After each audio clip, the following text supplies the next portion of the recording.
Oh, is it starting?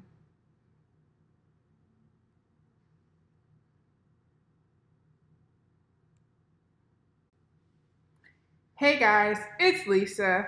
So today I want to talk to you guys about dealing with hurt feelings.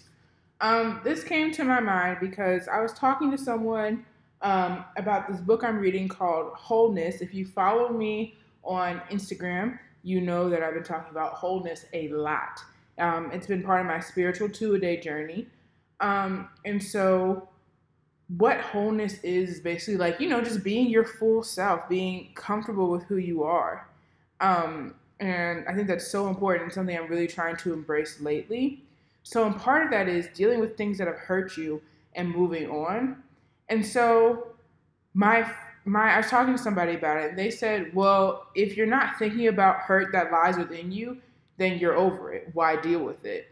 And I was like, first of all, I need to give this person this book because that's just so not true.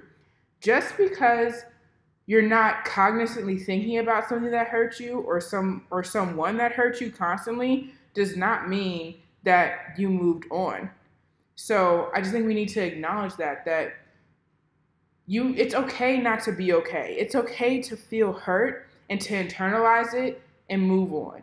The hardest part for me about like identifying things that have hurt me is like realizing that you may not get an apology, which sucks and it's hard when you don't get an apology, but you definitely deserve one. But for me, things that have hurt me have been like somebody did the best they can, but their best still hurt me. You just have to remember that people, one, like I said, are doing the best they can. And in most cases, people don't intentionally hurt you. And two, they're probably doing the best that was done to them. Like someone's only as good of a friend as they have seen somebody else be. You can't be a better friend to somebody if you've never seen the example of a good friend. That's just one example. You can't be like, for example, you can't be a good sister if you've never been a sister before. You can't be a good teacher if you've never been seen a good teacher before. You just do the best you can. And through learning more and growing more, you can get better and you can be the best that it can be. But I just feel like it's hard to always be on top because you're just doing the best you can. So, in acknowledging that we want people to understand that we're doing the best we can, you should acknowledge that other people are doing the best they can, even though it might hurt you. They're just doing the best. So, I know that may have been a lot. It's a little entangled, but I say all that to say you need to deal with your hurt feelings, and it is okay not to be okay. It's okay to know that they did the best they can. It may not have been the best that could have been done, but they did the best they can, so now I need to move on. It is okay. You're going to be fine.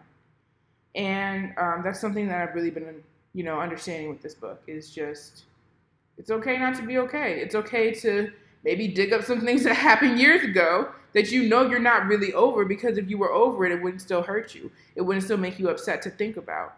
So collect those things and remember it's okay not to be okay, but it's also the best to let go of those things. So just work with that, y'all. That's all I have for you guys this week.